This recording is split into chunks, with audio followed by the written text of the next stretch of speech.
Okay, good morning, Facebook family. So, I'm here. I know last week I was supposed to come back with part 2, but I came back this week with part 2. So, it's all about love. I don't know if this is going to be the month of love or whatever, but however many times it take me to keep coming back, I'm going to keep coming back because it's all about love. So this morning, we're going to go to part 2 of what I said, because I said I was going to make it into a 2 to 3 parter with love, and we talked about the love exam. And so last week we talked about the exam and how, how we map out exactly where we are, and I aligned it with a doctor's visit for an annual, like when we go get our annuals. So this week, like at the end of last week's feed, I talked about, like, you get your blood work from the doctor, you get your script from the doctor, and you go to the doctor,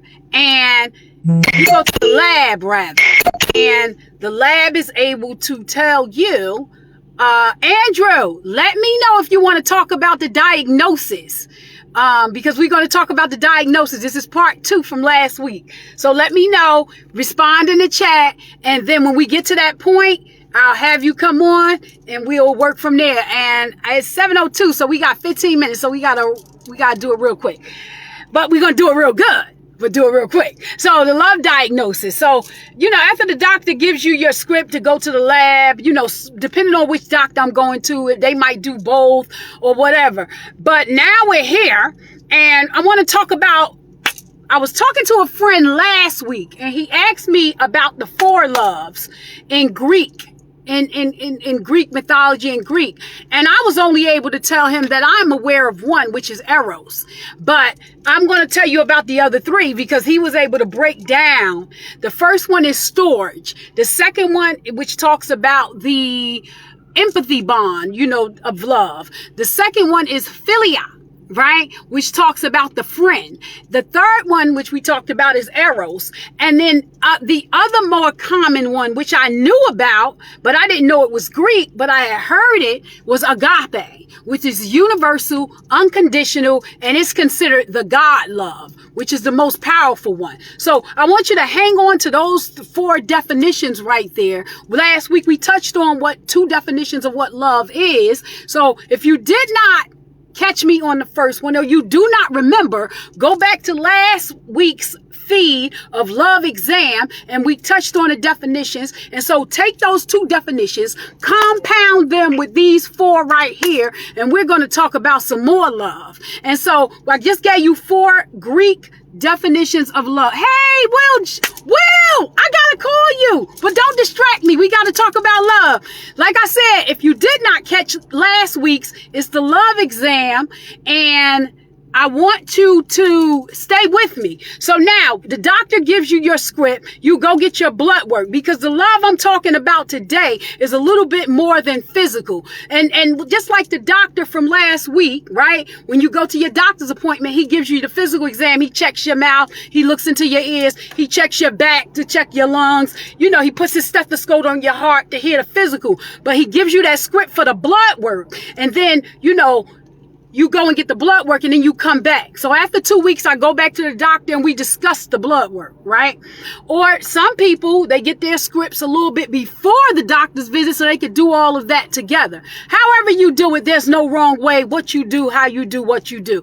But then you go back to the doctor, and the doctor looks at your blood work, right? The printout that comes back from the lab, right? After they examine your blood, whatever it is you ask for, whether it be HIV, STIs, your cholesterol levels, kidney functions, white blood cells, red blood cells, you do that. So stay with me if you're with me, because this is going to be cute this morning. And so you line all this stuff up, and he starts to talk about some things, right?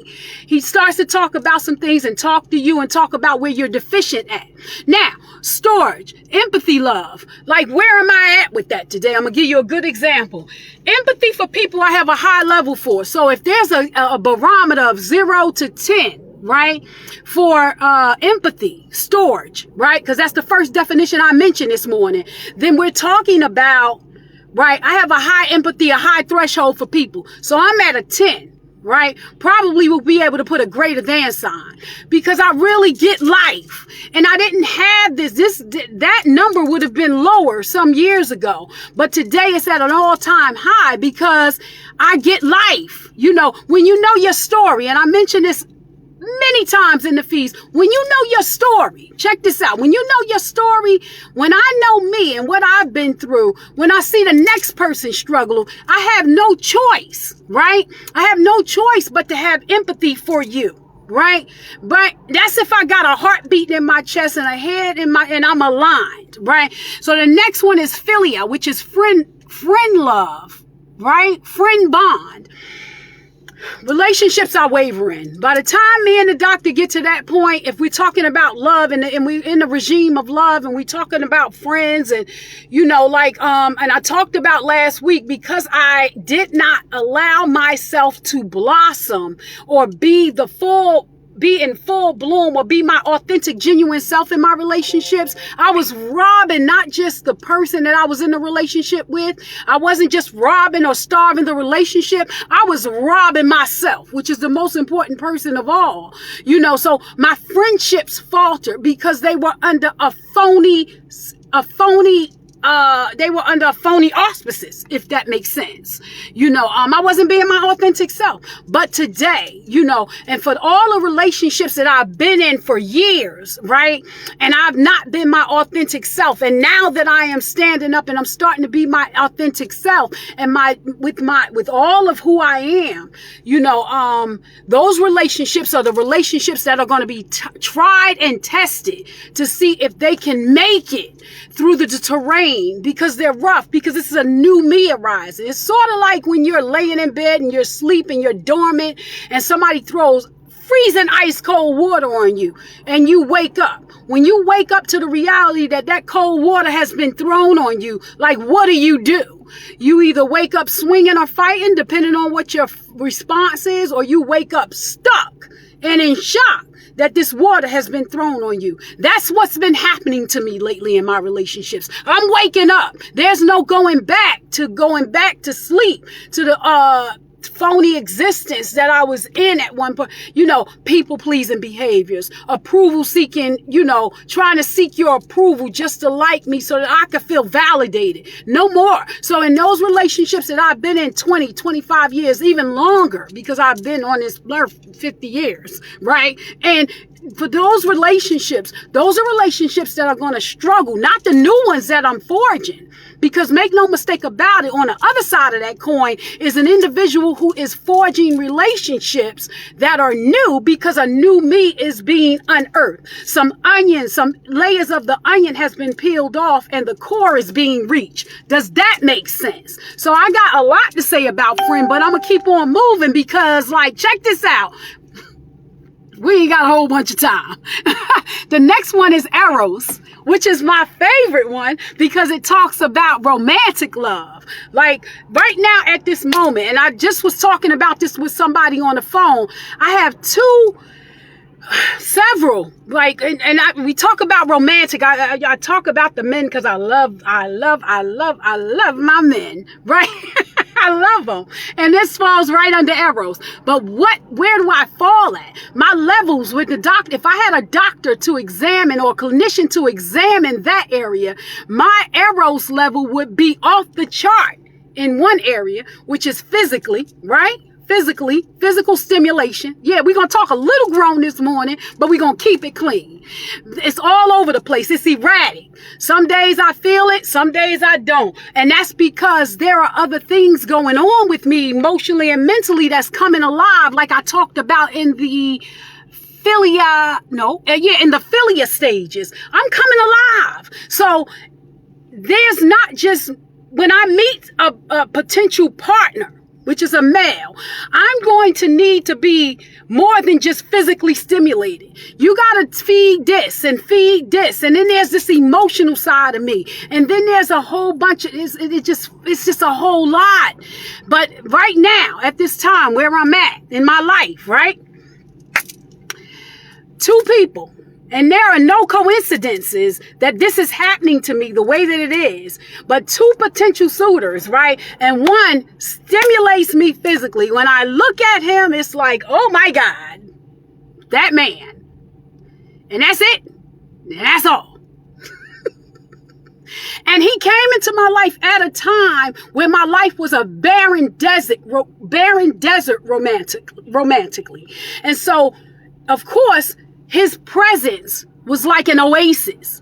But now that I've grown and I've begun to flourish as a human being, there are other territories that are connected to my Eros plane, right?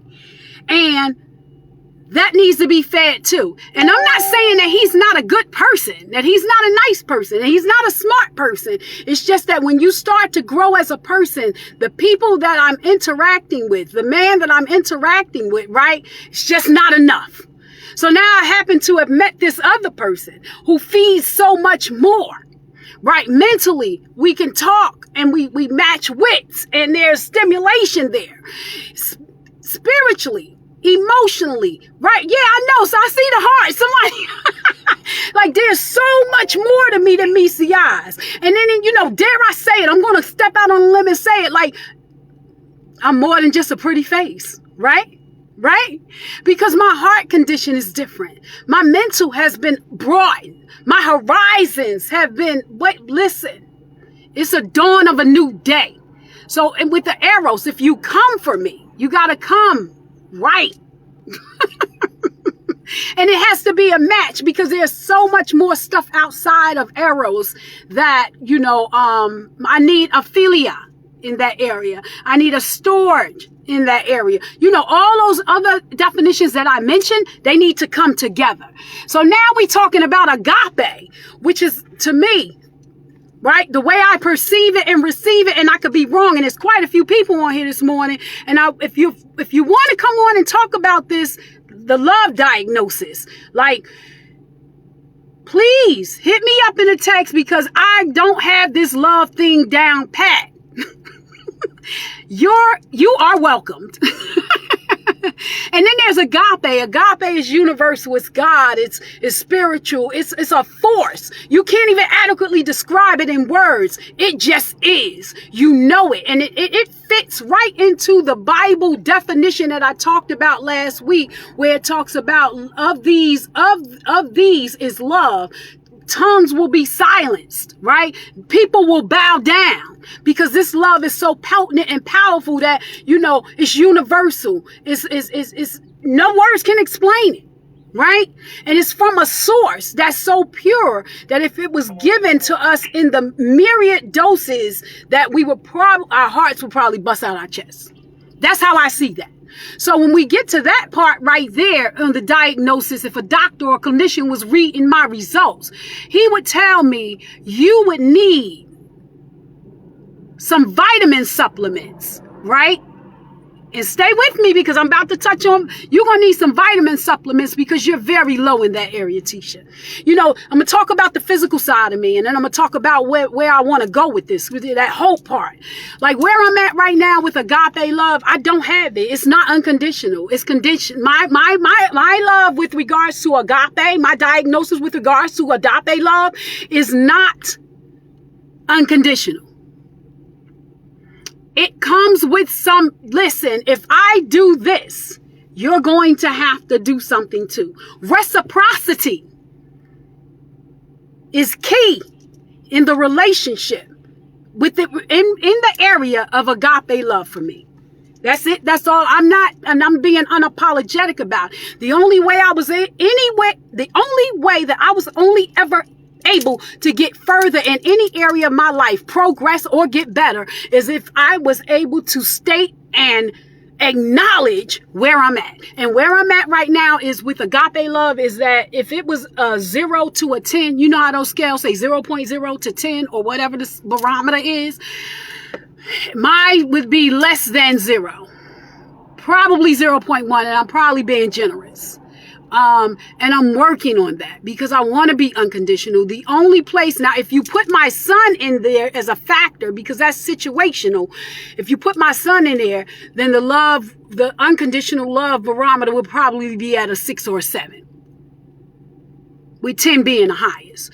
So what about you today, family? We talking about the love diagnosis. Are you able, based on the questions that I asked from part 1, are you able to give yourself a fair and just diagnosis? And where is it that you want to go? And where is it that you want to be? Are you at where you want to be at? Are you with that partner that you're with that feeds you mentally, emotionally? And are you single and you're aspiring? Are you okay being single? Do you have enough? Are you enough? But the first thing that I wanted to talk about, the thing that I wanted, and I don't know where this fits in at, with anything, it has to be self-love. And that's the journey that I'm embarking on via the portal of self-worth, self-esteem, self-compassion. In order for me to be of any use in any of these areas, I have to have some type of self-love. I have to like myself or even want to even aspire to get into those arenas some type of way. So what about you, Facebook family? Is there somebody who wants to come on? We got a few minutes. And when I say a few minutes, I mean a few minutes to talk about love in the 4 areas: storge, philia, eros, and agape. We got Daryl. You want to come on? Wanda, do you want to come on? I'll tell you what. I'm going to add you. You can say no. I'm not going to be mad. Dennis, I know you got a lot to say about love because you are a loving man. Renee, I know Renee. I got an idea what Renee is going to say, but I don't know. I don't know. You can say no. You can decline. I won't get mad.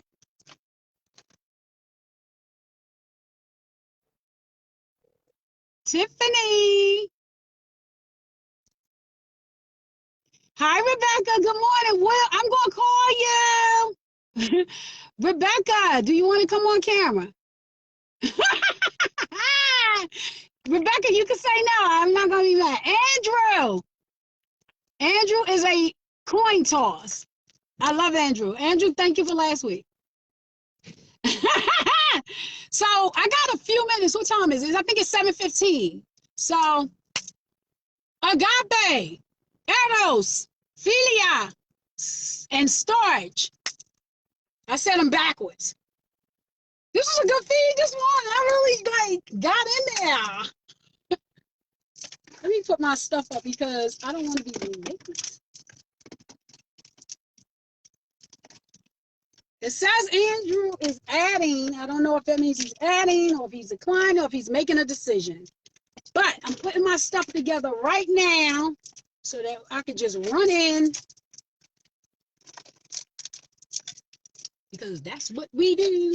So does anybody want to come on? What are you guys' thoughts? You could type it in the chat. You know, like love diagnosis. Last week was the love exam, and this week is the love diagnosis. I'm trying to think, is there a third part that you could put to this? Love makeover. That'll be the third one. Okay, so so Andrew said no. So what I'm going to do, guys, I'm going to close up because your girl got to get to work and make some coins. And I'm going to do that. But I said some powerful stuff. You missed the beginning. If you missed the beginning, footnote, run it back. This is some powerful stuff. If you think that somebody will benefit from this, share it with them. Also, we're still in the midst of a pandemic. Self-care, that's first. You see my mask. If you need to have alcohol or hand sanitizer to kill the germs, right? Vaccination. If you have gotten vaccinated, great. If you have not and you made a choice to not do so, there's no judgment here. However, bear in mind that there are people that are still around you that are immunocompromised who have probably made the same decision that you have made.